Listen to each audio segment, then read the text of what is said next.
வணக்கம். நான் உங்கள் ஜெயா. இன்றைக்கி நம்ம இந்த வீடியோவில் ஆங்கிலோ சாக்சன் பீரியடில் இருந்த கிறிஸ்டியன் இல்லைனா ரிலீஜியஸ் போயட்ரி என்னன்னு பார்க்கலாம் வாங்க. இதில் முதல்ல நம்ம பார்க்க போகிறது கேட்மேனோட போயம்ஸ் தான். இங்கிலீஷ் மாங்கான பேட், அவர் வெனரபிள் பேடுன்னு சொல்லுவாங்க. அவர் எழுதின எக்லெஸ்டிக்கல் ஹிஸ்ட்ரி ஆஃப் இங்கிலாண்டில் அவர் கேட்மேனை பற்றி சொல்லியிருக்காரு. கேட்மேன் ஆபிஸ் ஹில்டா, அதாவது விட்பாய் ஆஃப் விட்பாய் அங்கே இருந்தவர். அவரை கேட்மேனை அவர் தான் மாங்கா அவரை மாற்றியிருக்காரு. அவர் என்ன சொல்கிறாருன்னா, கேட்மேனுக்கு கடவுளோட அனுகிரகம் இருந்ததுனால பேசவே முடியாத ஒரு மனுஷன் பார்த்திங்கன்னா அருமையான கவிதைகளை பாடுற அளவுக்கு உயர்ந்துட்டார். கேட்மேன் தான் நமக்கு தெரிஞ்ச அளவுக்கு இங்கிலீஷோடைய நேஷ்னல் போயட்டாக முதல்ல இருந்தவர். அவர் நிறைய பைபிளில் இருந்த இவெண்ட்ஸை பற்றி பாடல்கள் பாடியிருக்காரு. அவருடைய போயங்களை பார்த்திங்கன்னா அந்த பிபிலிக்கல் ஸ்டோரிஸ் எல்லாம், அதாவது பைபிளில் இருக்கிற ஸ்டோரிஸ் எல்லாம் எல்லாருக்கும் புரிகிற அளவுக்கு எளிதாக ஒரு சின்னதாக அவர் எழுதியிருப்பார். அவரோட படைப்புகள் பார்த்திங்கன்னா முதல்ல புக் ஆஃப் ஜெனசிஸ் A&B, இதில் கிட்டத்தட்ட 3000 வரிகள் இருக்குது. இதில் அவர் படைச்சவர், அதாவது ஆண்டவருடைய பெருமையை பாடியிருக்காரு. அது மாத்திரம் இல்லாமல் சாத்தான் எப்படி கடவுளுக்கு எதிராக சதி செஞ்சார், அதனால் தண்டனையாக எப்படி அவரை தேவலோகத்தோடு திருத்தி விட்டாங்க அப்படின்றதும் இருக்குது. அதுக்கப்புறம் அதில் ஆரம்பித்து அவர் ஐசக் உடைய ஆப்ரஹாம் ஐசக்கை ஆண்டவனுக்கு பலி கொடுத்தது வரைக்குமே இது இந்த புத்தகத்தில் இருக்குது. அதே மாதிரி ஜெனசிஸ் Bயில் பார்த்திங்கன்னா திருப்பியும் இந்த சேட்டனுடைய அந்த ரிபெல்லியனை பற்றி இன்னும் டீட்டெயிலாக எழுதியிருப்பார். அது மாத்திரம் இல்லாமல் ஆடம் அண்ட் ஈவ் எப்படி சேட்டனால் சாத்தானால் டெம்ப்ட் ஆனாங்க, அவங்க எப்படி கார்டன் ஆஃப் ஈடன்லேருந்து விரட்டி அடிக்கப்பட்டாங்கன்றது வரைக்கும் இதில் எழுதியிருக்கோம். அடுத்தது டேனியல். இதில் டேனியலோட கதையை பைபிள்லேருந்து தான் அவர் எடுத்து எழுதியிருப்பார். இதை நம்ம இன்றைக்கும் ஜூனியஸ் மேனுஸ்கிரிப்டில் பார்க்கலாம். இதை முதல் 5 சாப்டர் அந்த பிப்ளிக்கல் புக் ஆஃப் டேனியல்லேருந்து அவர் எடுத்து பேரஃப்ரைஸ் பண்ணியிருப்பார். இதில் டேனியல் எந்த காலகட்டத்தில் இருந்தார், இல்லை ஒரிஜினல் டேனியலோட ஆத்தர் யாருன்றது நமக்கு தெரியல. இப்போ நமக்கு இந்த டேனியல்லேருந்து ஒரு 764 வரிகள் மட்டும் கிடச்சிருக்கு. அடுத்தது எக்ஸாடஸ். இது அவருடைய அலிட்ரேட்டிவ் போயம். இது இன்னும் ஜூனியஸ் மேனுஸ்கிரிப்டில் இருக்குது. இது ஒரு பேரஃப்ரைஸ் இல்லை. இது அந்த இஸ்ரேலியட்ஸ் ஈஜிப்டியன்ஸோடைய அந்த கேப்டிவிட்டிலேருந்து தப்பிச்சு அவங்க ரெட்சியை க்ராஸ் பண்ணி போனதை இன்னும் நல்லா விரிவாகவே எழுதியிருப்பார். ஒரு ஹெரோயிக் எப்பிக் மாதிரி இதை எழுதியிருப்பார். அடுத்தது ஒரு ஜுடித் எழுதியிருக்காரு. அப்புறம் கிரைஸ்ட் அண்ட் சேட்டன் எழுதியிருக்காரு. இந்த கிரைஸ்ட் அண்ட் சேட்டன் ஒரு ரிலீஜியஸ் போயம். இதில் மொத்தம் 729 வேர்ஸ் லைன்ஸ் இருக்குது. இதுவும் ஜூனியஸ் மேனுஸ்கிரிப்டில் இருக்குது. இது கிட்டத்தட்ட நம்ம மில்டனுடைய பேரடைஸ் ரீகெயின்டு மாதிரி தான். இதில் 3 செக்ஷன்ஸ் இருக்குது. ஒன்று the fall of the angels, ரெண்டாவது த ஹாரோயிங் ஆஃப் ஹெல், மூணாவது டெம்ப்டேஷன். அடுத்து நம்ம பார்க்க போகிற எழுத்தாளர் சைன் வுல்ஃப். இவர் கிட்டத்தட்ட 9ஆம் நூற்றாண்டில் வாழ்ந்திருக்கணும் அப்படின்றது தான் எல்லாரோட அனுமானமும். இது போயம்லாம் இவர் தான் எழுதினாருன்றதுக்கு ஆதாரம் என்னென்னா, அவர் எந்த போயம் எழுதினாலும் அது அவரே ரூனிக் ஆல்ஃபபெட்டில் கையெழுத்து போட்டிருப்பார்.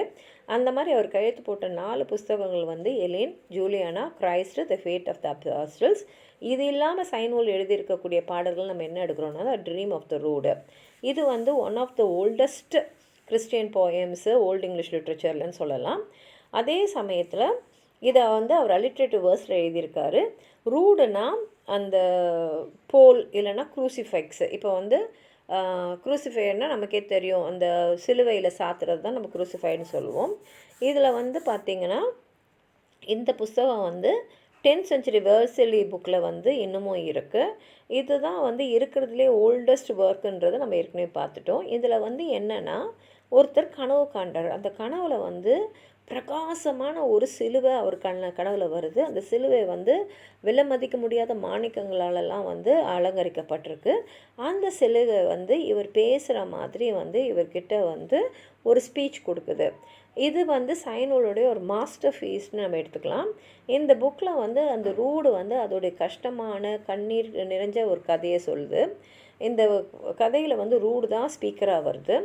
இது அந்த கவிஞருடைய கனவில் சொல்லுது, எப்படி ஒரு பெரிய மரத்துலேருந்து வெட்டி எடுக்கப்பட்டு அதுக்கு இந்த ரூட் ஷேப்பை கொடுத்துருக்காங்க. அதுக்கப்புறம் இதை ஜீசஸ் கிரைஸ்ட்டு அதை தூக்கின்னு போகிற மாதிரி அதை செய்கிறாங்க.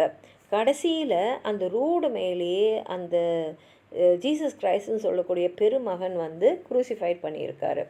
இதெல்லாம் அவர் சொல்லும் போது போயிட்டு அந்த ரூடியே பார்த்துட்டுருக்கார். பார்த்துட்டு போது அந்த ரூட்டில் வந்து ஒரு துளி ரத்தம் வந்து வெளில வரதை பார்க்குறாரு. இந்த ரத்தம் வேறு யாருதுமே இல்லை, கிரைஸ்டோட ரத்தம் தான். அது பார்க்கும்போது அந்த கிரைஸ்ட்க்கு நடந்த அந்த சிலுவையில் அறையிறது வந்து எப்படிப்பட்ட ஒரு அப்நார்மல் க்ரூசிஃபிகேஷனாக இருந்திருக்கோன்றது அவருக்கு புரியுது. இது வந்து ஒரு இறந்தவங்களுக்காக பாடக்கூடிய ஒரு எலிஜி இல்லை. ஆனால் இதோடைய சிறப்பு அம்சம்னா இதில் இருக்கக்கூடிய பென்சிவ்னஸ், சப்ஜெக்டிவ்னஸ் அண்ட் ரெஃப்ளெக்டிவ்னஸ். இது சைனூலோடைய எழுத்து பாணிக்கான ஒரு சிம்பாலிக் ஒர்க்கு. அடுத்தது ஃபீனிக்ஸு. இந்த கவிதை புக் வந்து ஒரு 9ஆம் நூற்றாண்டில் தான் எழுதப்பட்டிருக்கணும். இதுவும் வந்து சைன்வோல்ஃப் எழுதின ஒரு கவிதை தான் அப்படின்றாங்க. இதோடைய இந்த கவிதையில் வந்து ஒரு மித்தாலஜிக்கல் ஸ்டோரி வருது. எதை பற்றினா இந்த ஃபீனிக்ஸ்னு தலைப்பு வருது இல்லையா, அந்த தலைப்புடைய அந்த பறவை தான். இந்த பறவை வந்து பைசெக்ஷுவல், அதாவது ஒரே உடம்புலேயே ஆண் பெண் எல்லாமே இருப்பாங்க. இது வந்து அரேபியன் டெசர்ட்டில் தான் இருக்குது. இந்த பறவையால் ஒரு 400லேருந்து 450 வருஷம் வரைக்கும் இருக்க முடியும். அந்த 450வது வருஷம் வரும்போது, அதாவது அதோடைய இறப்பு வரும்போது இந்த பறவை என்ன பண்ணுன்னா மேலே மேலே மேலே நல்லா பறந்து, அது எவ்வளோ மேலே பறக்கணும், கிட்டத்தட்ட சூரியன்கிட்டே போய்டும்வாங்க. அங்கே போகும்போது அது உடம்பு பற்றி எரிஞ்சிடும். உடனே அது பூமியில் கீழே விழும். அது விழும்போது சாம்பலாக ஆகி அந்த சாம்பல்லேருந்து ஒரு புது பறவை வரும். இப்படி தான் அந்த ஃபீனிக்ஸோடைய வாழ்க்கை சக்கரம் போகும். இது வரைக்கும் உலகத்தில் ஒரே ஒரு ஃபீனிக்ஸ் தான். அந்த ஃபீனிக்ஸ் இறந்த உடனே அந்த உடம்புலேருந்து இன்னொரு ஃபீனிக்ஸ் வரும்.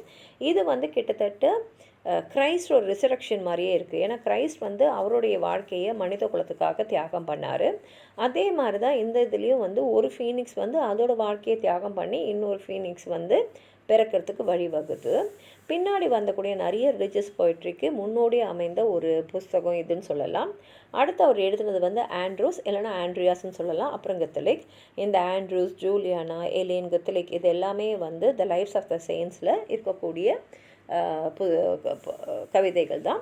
உங்களுக்கு ஏதாவது சொல்லணும்னு நினச்சிங்கன்னா கீழே இருக்கிற கமெண்ட் பாக்ஸில் எழுதுங்க. இந்த வீடியோ லைக் பண்ணுங்கள், உங்கள் ஃப்ரெண்ட்ஸோடு ஷேர் பண்ணுங்கள்.